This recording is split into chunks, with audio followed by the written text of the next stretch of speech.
Tem pessoal da televisão aí? Vamos lá. Desculpa aí pelo atraso. Ok? E eu achava que você tinha vindo do Bojão diretamente para cá. A Bocha nem funciona terça-feira.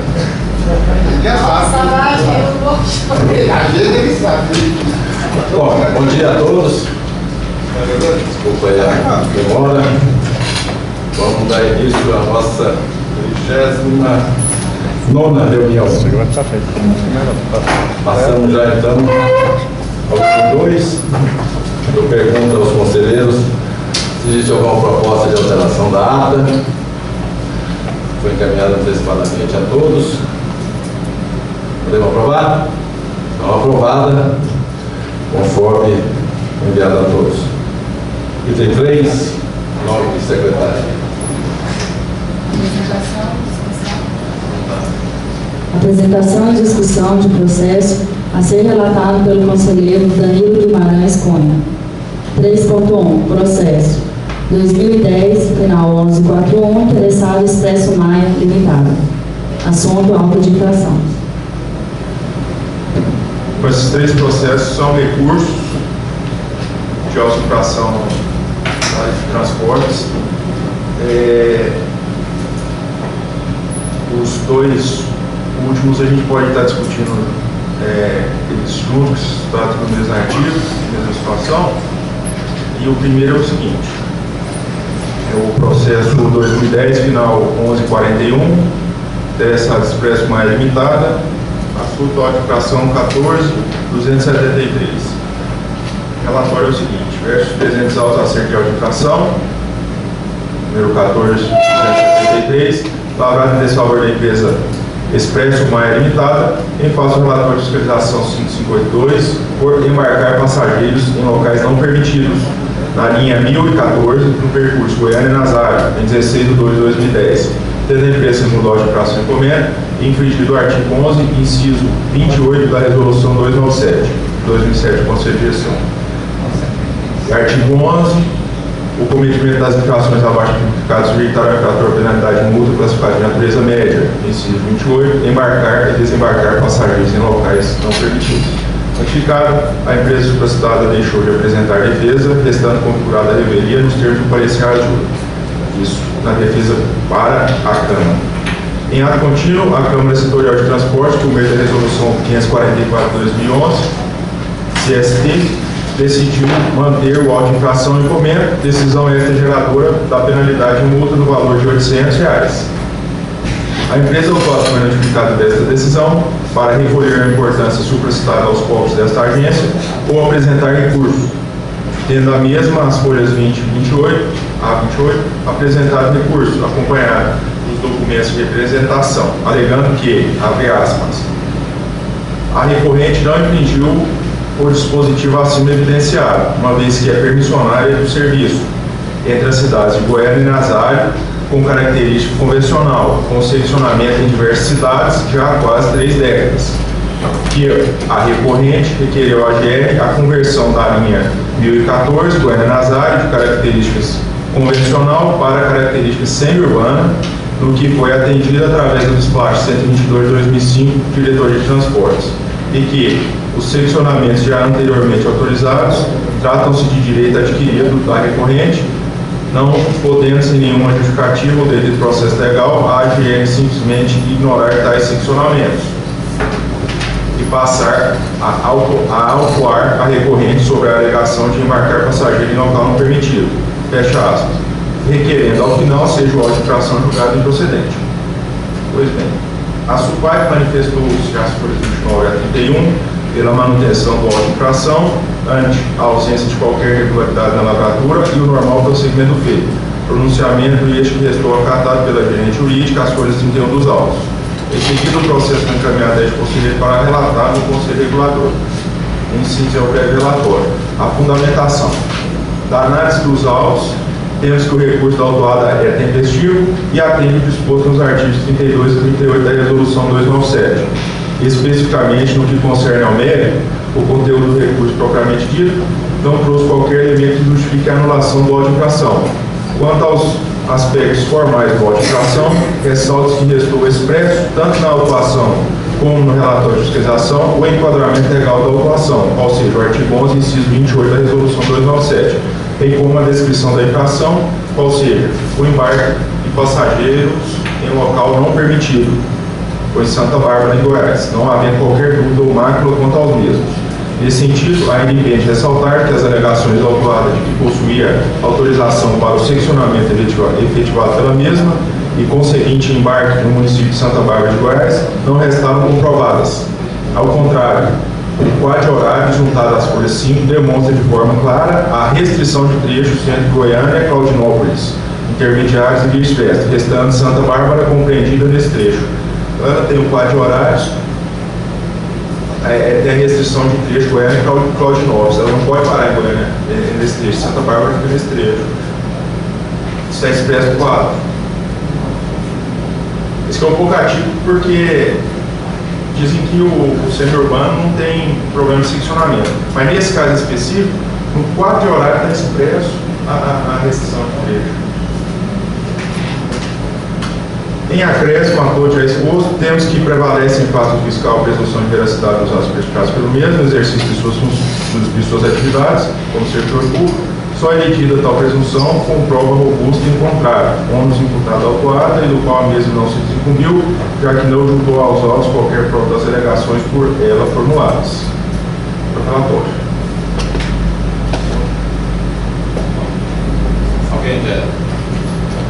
Alguém quer discutir sobre o relato do conselheiro? Discussão? Pode passar o relato. O voto pelo exposto e arquivício em conta dos autos, bem como no parecer superior que restou acatado pela gerente jurídica, voto pela manutenção do auto de infração 14.273. Alguém é contrário ao voto do relator? Aprovado por unanimidade. Eu queria até fazer um comentário do conselheiro também. Eu falei aqui na reunião passada, essa empresa Maia, juntando com a Araguari e mais algumas outras, eu estou falando que são as empresas que estão o maior problema aqui dentro da GR. Inclusive essa, nós fizemos 100 e tantas autuações no último período aí que eu pedi para levantar, e nós abrimos um processo para o jurídico. Provavelmente nós vamos pedir a caducidade dessa empresa. Ela não tem condições de atender a demanda do município, não tem a mínima condição. Uma empresa que está dando problema, muito problema, chamando eles, discutindo com eles, e parece que eles não têm a condição de atender. Nós vamos ter que tomar alguma decisão de talvez passar para outra empresa que tem condição de serviço, porque eles não têm condição. É um problema sério. Essa e Araguari, aqui da região de Catalão, reclamações diárias em relação a isso, são empresas problemáticas. Tem que tomar alguma decisão. Muito, né? Muito. Só mais um aviso, eu queria dizer, a pauta está pequena, mas que eu tenho que o governador pediu que eu convocou para ir para a reunião lá em Brasília, então dá tempo de a gente terminar por volta das 10 horas, ok? O seu avião vai estar todo? Tá, quase. Pois não. Bem, voltamos ao item 3.2, processo final 1473, interessado Expresso Maia Limitada, assunto auto de infração, a ser relatado pelo conselheiro Danilo Guimarães também. Então, esses dois processos, 32 e 33, é a mesma auto de infração, a mesma capitulação legal, a defesa é praticamente a mesma, e a gente pode estar discutindo dois entendeu? Também é uma auto de infração, são autos de infrações lavrados em desfavor da empresa Expresso Maia Limitada. Esse primeiro é o auto de infração 14.308 e o segundo é o auto de infração 14.186 por atrasar o horário de partida sem justificativa, que estava previsto nesse caso para as 10 horas em 3 de 3 de 2010, da linha 16, Goiânia São Luís de Montes Belos, e o segundo foi do dia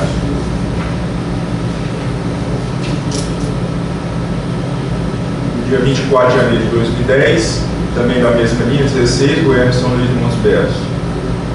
Atrasado o horário das 10 horas. Esse primeiro ela atrasou em 38 minutos, o segundo em 20 minutos. Tendo a empresa, segundo a ordem de prazo de encomenda, infringido o artigo 11, inciso 24 da Resolução 297. A multa é classificada de natureza média e o inciso 24, antecipar ou retardar sem justificativa o horário de partida da viagem. Notificada a empresa que o Estado deixou de apresentar defesa na Câmara, configurada a revelia nos termos do parecer Arthur, em ato contínuo, a Câmara Setorial, por meio da resolução tal, decidiu manter o auto de infração em encomenda de decisão extra geradora da penalidade de multa no valor de R$ 800 para ambos os processos. A empresa autuada foi notificada dessa decisão para recolher a importância estatal dos cofres dessa agência ou apresentar recurso, tendo a mesma apresentado recurso acompanhado dos documentos de representação, alegando que, abre aspas, a recorrente não infringiu o dispositivo acima evidenciado, uma vez que em nenhum momento a autuada voluntariamente retardou o início da viagem. No caso em concreto, apesar do veículo que iria cumprir o horário descrito no auto de infração já estar a caminho do TRT de Goiânia para embarque de passageiros, teve que ser substituído por outro veículo, uma vez que apresentou indícios de problemas mecânicos. Assim, a fim de não correr o risco de inconveniência no percurso, optou a autuada por promover de imediato a substituição do veículo, prezando pelo conforto e bem-estar dos passageiros, fecha aspas, e querendo ao final seja a infração julgada improcedente. A SUPAC manifestou-se às folhas 30 e 32 pela manutenção do auto de infração, ante a ausência de qualquer irregularidade da lavratura e o normal procedimento feito, pronunciamento deste que estou acatado pela gerente jurídica, as folhas 32 dos autos. Seguido o processo bem encaminhado a este conselheiro para relatá-lo no Conselho Regulador. Em síntese, é o breve relatório, a fundamentação da análise dos autos, temos que o recurso da autuada é tempestivo e atende os dispostos dos artigos 32 e 38 da Resolução 297. Especificamente no que concerne ao mérito, o conteúdo do recurso propriamente dito não trouxe qualquer elemento que justifique a anulação da infração. Ademais, a autuada não se desincumbiu do ônus de comprovar os fatos por ela alegados, tentando, ao contrário, imputar descaradamente à administração pública tal ônus, ao aduzir que, abre aspas, é da agência autuante o ônus de fazer a prova de suas alegações, estando convicta a autuada de que a autuante não se desincumbirá a contento, fecha aspas. Ocorre que, em face dos atos do fiscal, prevalece a presunção de veracidade dos atos praticados pelo mesmo, no exercício de suas atividades como servidor público, só erigida tal presunção com a prova robusta em contrário, ônus imputado à autuada e do qual a mesma não se desincumbiu, já que não juntou aos autos qualquer prova das alegações formuladas. Então ela alega, mas ela não comprova que teve problema mecânico. Inclusive, desses problemas, eu estou lembrando de dois aqui, eles várias vezes chegam com um veículo, um ônibus, no terminal rodoviário, já com problema mecânico. O ônibus muitas vezes tem que empurrar o ônibus. Outro dia, o pessoal me contando, que o motorista chegou passando mal, o fiscal chegou e falou, não pode, eles falaram, não, vai embora, os caras mandando o cara embora passando mal, o pessoal da empresa. Aí nós atuamos mesmo, não deixamos o cara sair. Então a empresa recorrente, um problema sério, isso é bem parecido com isso aí. Acho que ela tem que ficar. Os dois casos, ela fala a mesma coisa? Que os dois, o veículo estragou e foi repor? Nesse segundo aqui, ela alega o seguinte, que o veículo iria cumprir o horário, que abre aspas, o veículo iria cumprir o horário descrito no auto de infração, o veículo iria cumprir o horário descrito no auto de infração, já estar a caminho para embarque de passageiros, deparou-se com um acidente de trânsito em via pública, porque provocou o atraso, portanto o atraso não foi intencional, mas sim desculpa. Mas não comprova que alguma coisa, nada, só uma alegação. E tem alguns que comprovam, foi que tinha um ônibus reserva, vendeu passagem, então assim, quando tem prova. Eu não acredito, não. Não, eu estou com um caso lá que traz o comprovante da oficina, energia. Mas Mais alguma coisa? Relato. Pelo exposto, haja visto o ponto dos autos, bem como do pronunciamento da SUPAR, que estou acatado pela gerente jurídica, voto pela manutenção dos autos de infração 14.308 e 14.186. Alguém é contra o parecer do conselheiro? Pois não, conselheiro Fernando. Já que o início está, eu voto por isso. Está quem está? No início. O feliz. Então, aprovado por unanimidade. Ele tem 4. Outros assuntos de interesse do Conselho Regulador. Alguém tem alguma? Eu tenho. Fala a nota. É só uma sugestão aí que às vezes a gente pega esse tipo de processo lá e eu ligo lá no transporte para saber qual que é o procedimento que acontece lá. Eu não sei como que dá, presidente, mas vai ouvir uma sugestão, o gerente de transporte não está aqui, mas tem duas questões que a gente só precisa facilitar. Nessa questão aí, por exemplo, é claro. Mas tem um caso que a legislação fala que se o ônibus estraga, ela tem que dar continuidade à viagem, ela tem que resolver o problema dos passageiros. Falta o ônibus, provavelmente vai atrasar um pouco, né? Mas tem o caso de atraso, por caso fortuito de força maior, tem que, isso aí a gente ouve falar que tem que avisar a GR, mas não estava tendo como avisar, para ela autorizar para pegar outro ônibus. Como que ela avisa o atraso? Quando aconteceu um acidente, por exemplo, ela tem como ligar. Então, eu detectei esse problema porque eu liguei lá uma vez e perguntei como que estava. Estava difícil, parece, essa comunicação, não estava tendo, eu não sei como está o procedimento. É o seguinte, eu tenho o 0800, pode comunicar, tem os telefones do GR e tem os telefones, os supervisores, os fiscais, tem celular, então você comunicar com eles, não tem outra forma. Pois não. No caso de acidente, ela tem que juntar o boletim de ocorrência do acidente. Seja ela estando envolvida ou não. Se ela não está envolvida, os agentes estão envolvidos, estão atrapalhando o trânsito, ela vai pegar a cópia e junto no processo para poder descer dela. É o procedimento correto. Realmente ocorreu. Né? Se não tem como comprovar, né? Não tem como comprovar. Só ligar. O acidente, no caso.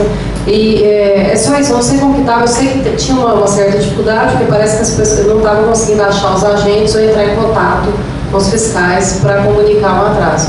Não foi isso que foi falado uma vez que a gente perguntou como é que a pessoa avisava, como é que a empresa avisava sobre atraso? Não lembra, né? Em todos os veículos de transporte regular, como serviços especiais, tem os 0800, nenhuma das finalidades é essa aí. Pois é, dependendo do 0800, a empresa não tem um guichê dentro da rodoviária, onde ela vai ter pelo ponto de origem, dentro da rodoviária não tem uma fiscalização da GR. Acho que esse é o problema, né? Não é toda a essa calçada de comunicar lá, o logo tal, da linha tal, saída tal. Eu acho que isso aí não é. Eu acho que foi isso que foi o problema. Não todos têm fiscal da GR no terminal. Não tem jeito, né? O terminal aqui de Goiânia, de Campinas, tem. Goiânia e Campinas não tem? Tem. Mas todas as empresas dispõem do telefone da gerência de fiscalização, da supervisão de fiscalização de gerência de transportes e o 0800. Todos os 0800. Já com esse tipo de coisa, de comunicação.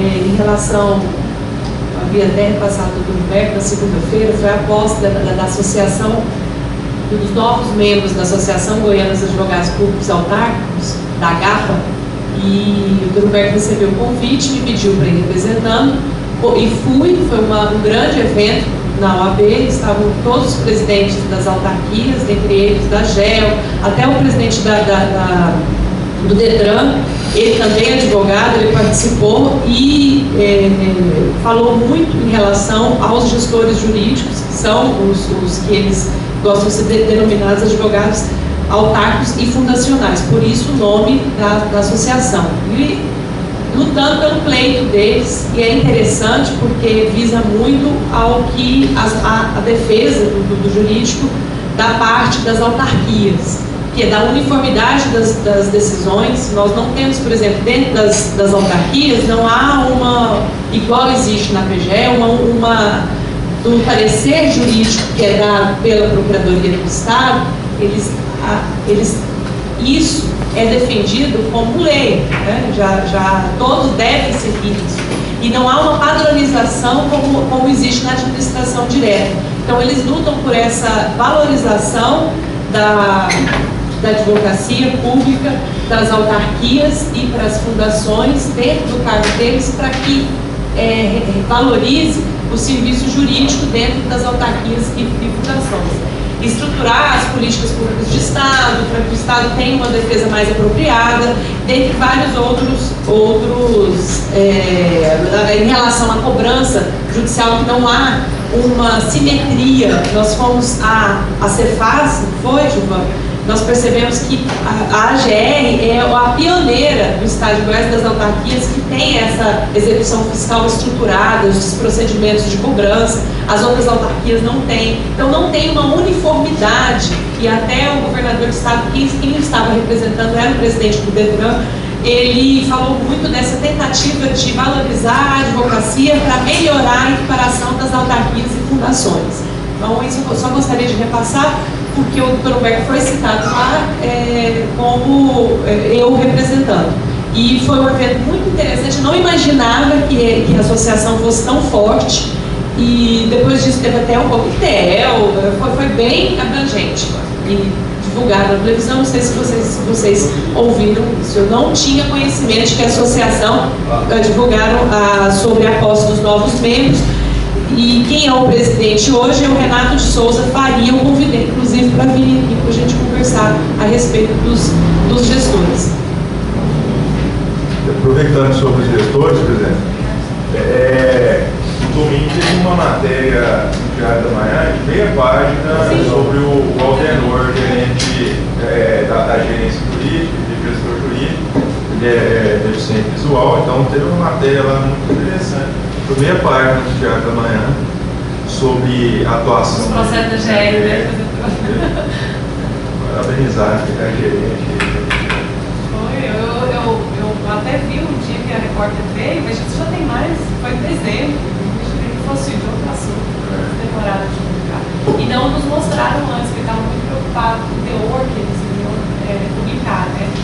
Contou o histórico da vida dele, como é que foi, ele teve Tocantins, do IPCM, com a deficiência visual, deve passar no concurso e está atuando nos processos, efetivamente.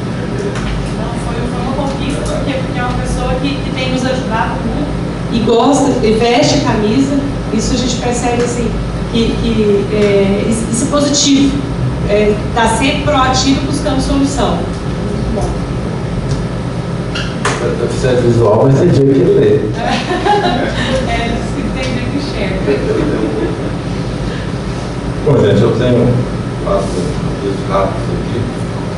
Primeiro, em relação a você já ter visto aí que ela lançou aí essa coisa do transporte clandestino, ficaram uma semana fazendo matéria lá em Anápolis.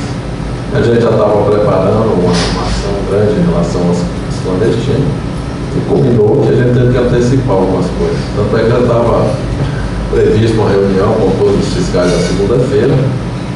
Foi coincidência até, a gente estava preparando um plano de ação em relação ao transporte clandestino grande. E aí, depois que saiu essa matéria aí do televisão, a gente teve que antecipar algumas coisas. Eu falei que semana passada, mas nós temos um plano de ação, nós vamos atuar a médio e longo prazo. A médio prazo em cima do marco regulatório, que a gente tem em relação ao transporte clandestino, que teve penalidades duras em relação a isso, multas altas. A gente quer que seja, a legislação seja bastante dura em relação a isso. A curto prazo nós estamos atuando aí junto ao legislativo para ver o problema das criminais. Estamos atuando com fiscalização, nós já estamos a partir de ontem com 4 equipes direto aqui em Goiânia e Anápolis, atuando sem tempo sem prazo determinado de acabar, com o pessoal da NTT que vai estar aqui uma vez durante toda a semana, um dia da semana. Estamos fazendo uma parceria com a Polícia Militar, com a Polícia Civil, para que os veículos apreendidos sejam encaminhados imediatamente a uma polícia, a uma delegacia mais próxima, que seja feito um boletim de ocorrência, que essa pessoa vai passar a responder por um processo criminal, tanto o motorista como o preso, dependendo, tanto o motorista como o proprietário do veículo. Estamos com ações aí desde ontem com as empresas regulares, substituindo, atuando, ampliando o seu número de veículos para atender a demanda dessas pessoas que não vão utilizar o transporte clandestino. Já falei com eles ontem, principalmente esse eixo aqui, Goiânia-Anápolis, que é o mais complicado. Temos uma reunião marcada para amanhã com eles, com o sindicato dos empresários, para eles darem esse atendimento a essas pessoas que vão deixar, porque nós vamos atuar firmemente, duramente para que no caso, meia hora, eles se prontificaram, vão fazer isso. Eu conversei com eles. A partir de ontem já está fazendo isso. Nós vamos atuar, por exemplo, aqui internamente também. Eu já falei para vocês que aquelas pessoas que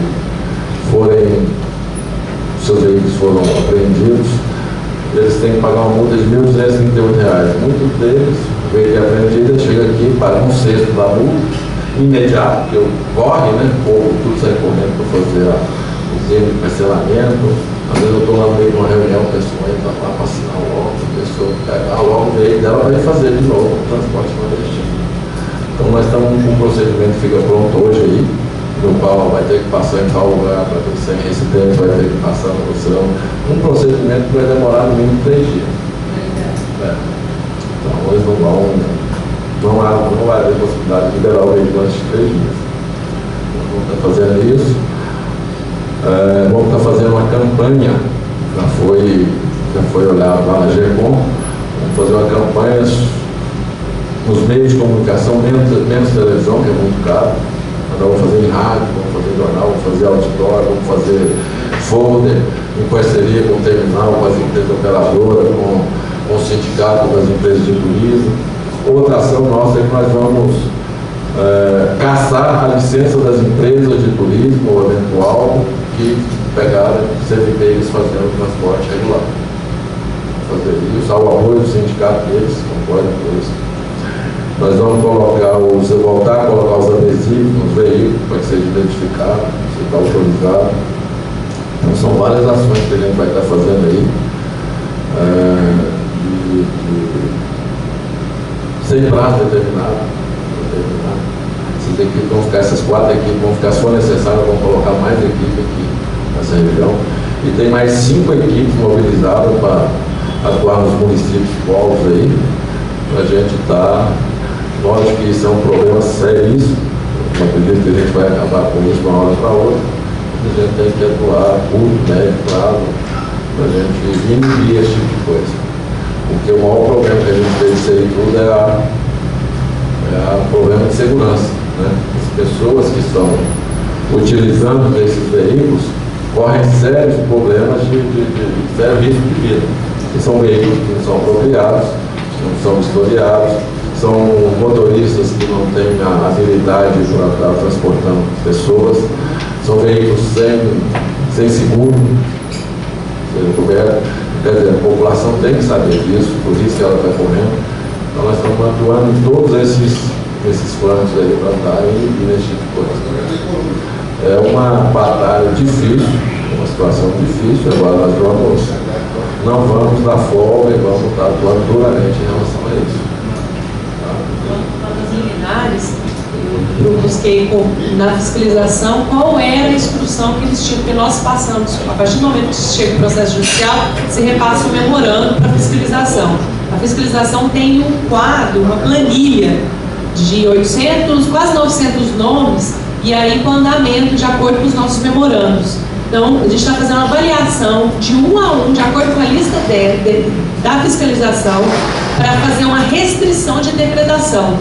porque por muitas vezes algumas decisões judiciais, por mais que já estejam transitadas em julgados, elas podem ser interpretadas de formas mais restritivas. Se for o caso, se for o caso, pode... ontem, por exemplo, já recebi 2 advogados, já vieram pessoas aqui que tinham uma decisão judicial e a interpretação que a gente está fazendo é de forma restritiva, que é só para determinado veículo, que é só para... que não é ampla, e eles falam, não, a gente vai buscar, que não é assim não, um deles.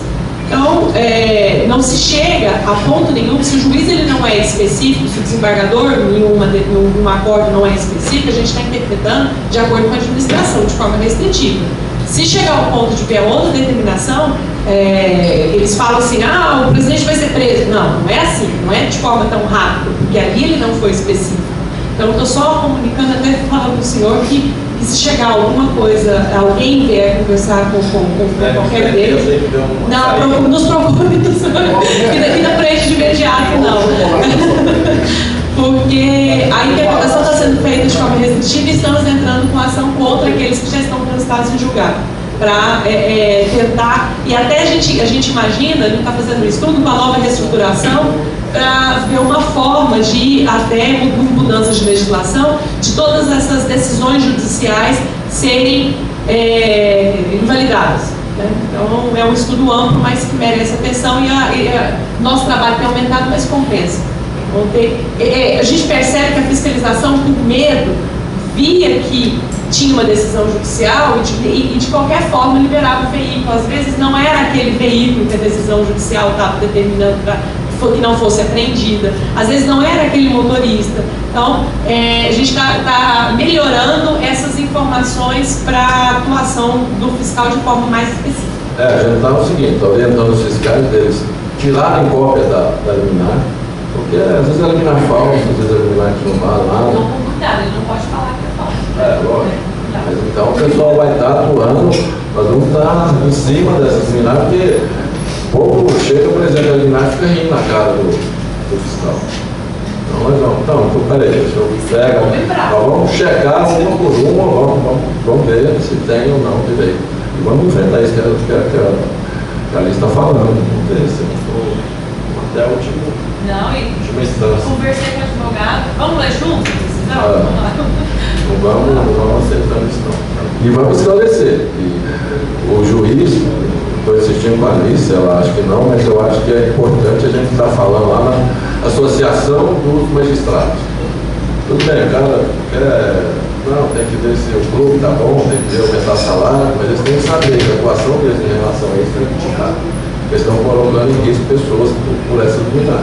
Eu estava mencionando o Dr. Roberto, que o número de decisões judiciais de liminares, principalmente contrárias, diminuiu bastante, até mesmo o número de mandados de segurança.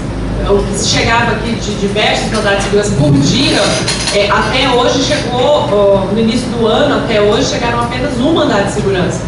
Então a gente percebe que está de férias deferindo. Mas nós vamos assim, Mas em caso extremo, qual o interesse que vai do chocolate? Presidente, eu queria só fazer duas sugestões rápidas aí. A primeira é, se a GE já está definindo esse procedimento de liberação, vai dificultar, demorar um pouco, e é ela que pode definir, é só uma sugestão, você checa se isso é possível. Pedir comprovante de endereço atualizado à pessoa, porque tem aquele termo de compromisso, né, eles têm o endereço, a pessoa põe o endereço. Ela pode inventar, na hora lá da fiscalização, ela dá outro endereço, não consegue achar. A grande maioria dos processos, a gente que relata sabe, não chega no endereço. Isso é uma sugestão que a gente pode fazer financeira. Isso. Porque o que acontece? Lá na fiscalização ele não dá o endereço correto. Aí a pessoa tenta pegar pelo documento, não tem mais. Aí a pessoa tenta pelo Detran, já mudou de dono, já mudou de carro, não consegue acessar. Aí o que acontece? Ela mente. Aí ela dá o endereço errado. Não, com o Ricardo, só para uma sugestão de procedimento. Exigir o comprovante de direito. Para assinar os últimos 3 anos. E às vezes, o termo de compromisso também, às vezes ele traz o endereço e quando você manda a correspondência volta, o endereço não existe, quer dizer, ele mentiu tanto na hora de aprender, tanto para fiscalização. Então é só uma sugestão para ficar. E outra coisa, com relação à questão do comprovante de endereço, não é só o cara trazer o comprovante de endereço atualizado nos últimos 90 dias que ele tem que ser reconhecido, não. Tem que saber o seguinte, se não tiver o nome dele, ele tem que comprovar por que ele está com aquele comprovante de endereço. É aluguel, tem contrato? É arrendamento de qualquer natureza? Quer dizer, não é assim chegar a dizer, eu pego o endereço lá do comprovante da minha sogra e apresento. Quando for lá, a polícia vai bater na minha sogra e se faz. Quer dizer, o problema não é esse não. Tem que fazer, exigir de forma peremptória o comprovante de endereço que comprove de fato o endereço do sujeito, para não acontecer que o cara deu endereço falso e depois você manda uma comunicação e não é aquele endereço. Bom, a segunda coisa que eu queria falar, que eu nem queria falar hoje porque o Kaiser tem um tempo militar, mas é o seguinte, vocês tenham muito cuidado com essa história de interpretação de judicial, que tem juiz que também é ladino. Ele pega essa coisa aí com pretexto de desobediência à decisão judicial e põe na cadeia mesmo. Então, tem que ver direitinho, porque não é esse carro, não é essa placa, não é esse motorista, tem que ver cuidado dessa coisa. Porque há juízes que são extremamente vaidosos e rigorosos, e eles podem pegar um negócio desse aí e vir aqui, olhar a liberdade do nosso caso. Faz isso, mas nós fazemos o contraditório. Não, mas aí quando fazer o contraditório é a ordem judicial. Não, muitas decisões estão assim, que não é para prender o veículo número tal, placa tal, fala tudo, chassi, e mesmo assim estava sendo repassado, e aí a gente verifica pela lista que foi encaminhada, e não é para prender veículo nenhum. Aí não tem nada, aí nem sabe. Olha, outra coisa, eu estive ontem na NTT, marcar uma reunião, a gente já tinha ido lá no ano passado, tinha pedido o pessoal lá do cadastro e da pessoal de informática para ver lá o sistema dele lá, sobre cadastro e liberação de veículo. Aquelas pessoas viajaram no eventual turismo, né? A gente não tinha sistema, era aquela coisa de o pessoal ligar no telefone, passar fax, então a gente tentou lá e, como foi o ano passado, e eles não falaram mais, essa coisa ficou, a gente estava até tendo uma forma de arrumar por aqui, comprar um sistema aí, então o cara com o sistema pronto pediu R$100 mil, mas nós não, como é que você vai fazer uma licitação? Mas aí, por coincidência, semana passada, eles ligaram, quem fez esse sistema lá da NTT, que eles têm muito bom, foi o pessoal da CEFTUR, que é o que a gente está fazendo com o bem nosso. E, por coincidência, o pessoal da NTT já tinha falado, tem que ter autorização da CEFTUR, o sistema é deles, é nosso. Eu já tinha conversado com o professor Sérgio, que é o coordenador, isso tinha dado uma parada, mas me ligaram semana passada, me chamaram para ir lá e já disponibilizaram para a gente o sistema. Então, ótimo, não vamos ter que gastar dinheiro, não. E já semana que vem vai mandar a pessoa dele aqui, de graça, mandar a pessoa dele aqui para ver porque lá eles não cobram, né? A única diferença parece que lá eles não cobram, nós vamos ter que introduzir o DARI dentro do sistema, então a pessoa está vindo aqui, vai acertar isso. Então, está acertado, ótimo. Então, não vamos ter que fazer processo, não ter que pagar, eles vão colocar isso para a gente. E foi ótima a viagem lá, porque aí, viu, olha, se eu já comecei esse negócio foi bom, o gerente da área lá de convênio, que conhece bem, eu já fui logo reclamando para ele, falou, esse convênio nosso é bom, mas é ruim.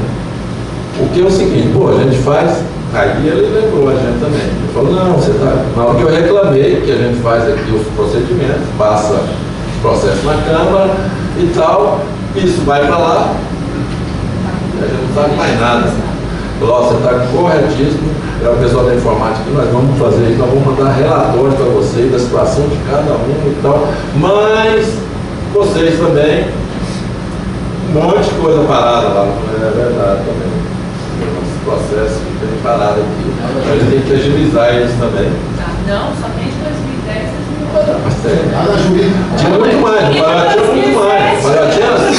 tinha 6 mil processos. Falei, pois é, então, falei, não, nós vamos ver do nosso lado, você vai ver também. Falou, não, Me comprometo, vamos fazer. Nós vamos tirar uma jurídica do carro. Eles estão fazendo um aditivo ao convênio, vão fazer um aditivo para isso. E o que eu achei que foi ótimo, um diretor dele, se colocou à disposição, que quer ampliar a parceria, que quer fazer outras coisas, todos mais felizes, estão fazendo um aditivo para essa coisa do sistema de informática. Vamos fazer um aditivo para a gente ampliar o nosso convênio, para fazer outras coisas. Vamos gostar desse aditivo, o nosso acordo lá de todos. Vamos tirar aquela questão da polícia, que é o problema, só a redação. Eles estão mandando para cá, hoje ou amanhã, a minuta do. Aí nós vamos propor aquela redação, aquela mudança na redação. Falaram da dificuldade deles também com a Polícia Rodoviária Federal. Eu falei, eu estou negociando, porque a gente está negociando aqui. Até para entender qual que é o problema. Nós estamos negociando aqui com a Polícia Rodoviária Federal, a gente está vendo com eles, para facilitar. Já conversando, eles conversando, mas estão conversando com um, com o outro. Eu falei para eles, falaram, bom, aqui ótimo e tal, a gente está querendo fazer isso também, então foi ótimo. A coisa juntou toda, uma recepção ótima, tinha um diretor, um assessor do presidente, 5 pessoas lá, foi ótimo. Atendimento VIP. 50% das multas são nossas. Só que a gente não sabe. É isso que eu falei, que eu reclamei para ele. Eu falei, mas a gente multa e recebe 30 mil por mês, 35 mil por mês. Eu falei, não, você está certinho. Porque também é o seguinte, é só depois na última instância. É isso. Então, mas ele vai me mandar. Ele vai mandar para a gente relatórios da situação de todos os processos que eu falo. Em relação até ao mutirão, eu fiz levantamentos de todos que foram rebelidos, por exemplo, em 2011. Já tem quase, uns 400%. A gente já está separando. Eu falei que a gente estava fazendo isso. Demora muito tempo fazer a busca. Eu não sei se tem uma maneira mais rápida. Eu estou com o telefone deles. Qualquer coisa a gente vai em contato. O DPI foi muito. O DPI também. O DPI, não. Ano passado foi demais. Então, nesse ano, a gente já fez a separação dos de revelia do ano passado. A gente guarda. A vantagem. Normalmente importante esse mutirão. Você tem agora o treinado do mundo e depois 40 tem Não, mas o que eu achei que foi extremamente produtivo é que abriu um canal, um diretor super legal, o pessoal lá, então abriu um canal bastante promissor. Eu achei que foi ótimo. E se puder, se quiser ver qualquer mudança e tal, foi ótimo. Realmente lá na supervisão, estão mandando até amanhã essa dúvida para a gente estar resolvendo. Ok? O outro assunto é em relação ao nosso convênio com a CEFTRU lá da UNB. Eu cobrei deles e ontem, o professor que estava na reunião lá com a MTT, e eu cobrei, porque nosso prazo está dando rápido aí, a gente tem que fazer uma audiência pública agora mês de março vai dar, e a gente quer discutir com os empresários, com o Ministério Público, com os usuários dele. Então eles vão fazer 3 modelagens, eu falei, quero ver modelagem. E eles nos apresentaram ontem, eu trouxe isso ontem eu fui para Brasília às 7 horas, voltei às 2h30, me passaram coisas preliminares, tinha uma reunião marcada para hoje com os empresários, foi adiada para amanhã. Então mandaram isso ontem nós ficamos aqui até 8 horas, eu, o Bill, o Renato, para fazer uma análise disso, detectando algumas dificuldades. Estamos conversando hoje cedo para ver isso, mas é o esboço das 3 propostas. Então, o mapa, a questão da vantagem. Então, pessoal. Para escolher um modelo. A versão dos empresários. Os empresários não entregaram, eles que não tem. Eles falaram que não tem. Já conversei com eles, eu tentei tirar tudo quanto é, eles falaram que não tem. Então quer sentar e ver o que é que nós temos. Nós temos 3, eu já falei isso para vocês, uma que eu. Nós temos uma que é manter do jeito que eu já vou dizer que não serve para nós. Eu já vou dizer para eles de cara, falei, essa aqui não serve.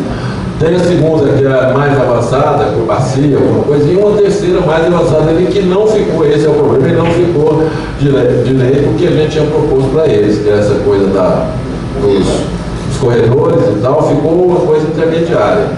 Então é isso que a gente quer conversar com ele hoje, antes de... Por isso que eu nem apresentei para vocês e nada, deixa a gente melhorar isso aí, a gente, por exemplo, para vocês, né? Não tem nada, só um esboço, que não tem nada ainda, ok? Vamos passando para esse tipo.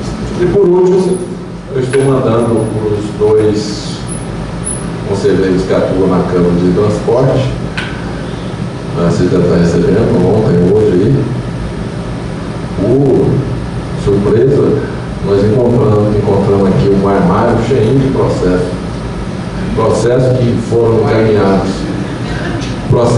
encaminhados para, muitos deles encaminhados para o Conselho de Gestão antigo, e como o Conselho de Gestão alguns conselheiros eram externos da GR, né? Muitos desses processos pegaram e estão aí desde 2007, 2008. Então, 2003.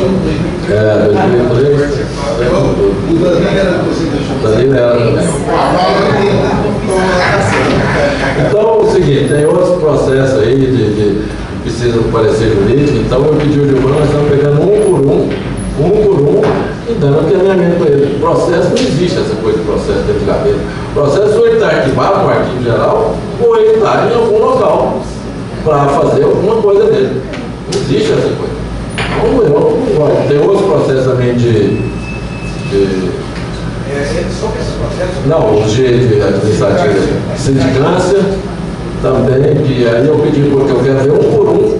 Se é de funcionário que já foi embora, a gente tem que ver o que nós vamos fazer no caminhamento. Se tiver em outro órgão, como é que é. Se é de pessoas que estão aqui, nós vamos ver também. Esse pode permitir, eu queria fazer uma questão. Pois não. Diga aí. Esse processo. E esses processos administrativos estão aí, se o senhor me permite, se o conselho permitir, eu faria uma ata de reunião administrativa, detalharia tudo direitinho, apresentaria a justificativa, né? E discutiria no conselho para a gente arquivar esses processos. Eu vou explicar o porquê. Esses são processos de 2008, já há 4 anos atrás, relacionados à falsificação de laudo de vistoria, cuja vistoria tem uma validade de 6 meses, o cadastro das empresas de no máximo 2 anos, perfeito? Portanto, já venceu há muito tempo. Esses processos foram encaminhados, cópia deles, e pedido a abertura de procedimento na VERCAP. O procedimento foi instaurado, gerou um processo, um inquérito lá, houve a decretação de prisão, né? Inclusive as pessoas estão foragidas até hoje, de pessoas externas à GR. E esses processos eu acho que não tem sentido mais o Conselho Regulador posicionar sobre eles, né? É uma coisa de 4 anos atrás, o laudo de vistoria já teria expirado. Gilmar, pode até ser, mas eu quero ver um por um, porque aqui não, perfeitamente. Essas coisas não vão para frente. Desde quando eu cheguei aqui, tem 2 processos aí de... E agora, o principal... Eu estou com um em cima da minha mesa, o outro está para um gerente aqui dar o parecer dele, que faz parte da comissão. Até hoje parece que existe um corporativismo exacerbado em relação a isso. Agora, eu deixo fazer um esclarecimento. Eu acho que, ó, se a pessoa fez alguma coisa, tem que, não dá para ficar esperando, tem que responder, tem que dar um final no processo. Esses processos que eu estou falando não envolvem servidores da GR, são coisas externas. Não, esse envolve, esse que eu estou falando envolve. Não falando isso que eu estou me referindo. Esses processos não envolvem servidor da GR. O processo que envolve o servidor da GR, que ligar o cadastro, é um processo à parte. Esse processo está sobrestado porque está aguardando uma perícia lá no Instituto Criminalística desde 2008 e até hoje eles não fizeram, né? Então eu acho que seria interessante. A parte que não envolve o servidor da GR, a gente dá um andamento. Aquele que envolve o servidor da GR fica parado aqui, como está sobrestado, aguardando a conclusão da polícia lá, né? E esses poderiam gerar autorização. Só esclarecendo, nós já mandamos 2 ofícios lá para a polícia cobrando. 2 ofícios. E já anteriormente já foram infinidades de ofícios para lá cobrando. Inclusive, nós temos dois CPUs lá, né, para ser iniciados dessa época, e até hoje eles não fizeram nada. Inclusive, tem até uma determinação judicial para eles cumprirem, mas está paralisado. Mas nós vamos dar andamento em todos aí, ok? Então eu posso fazer análise direitinho, a gente sempre analisa. Ok? Nós somos sorteados, eu e o Eduardo, então. Sorteado. Mas aí vocês vão ter que ver se o que é melhor. Se dá um, você dá um andamento normal, como uma coisa antiga. Mas qual que é o despacho? Mas então não pode dar um despacho que é quando a energia, né? Estava paralisado. Você sabe, não, lá fora que os processos estavam paralisados no conselho, aqueles que já tinham parecer jurídico já estavam concluídos, foram, com base na portaria 05, já foram distribuídos para os conselheiros. Tinha 17 que não tinham parecer jurídico, foram direcionados à jurídica para falar, para depois serem encaminhados às câmaras setoriais. O áudio para assessorar. Exato. Ok, gente? Muito obrigado a todos. Final do nosso evento. Minha sugestão é ótima.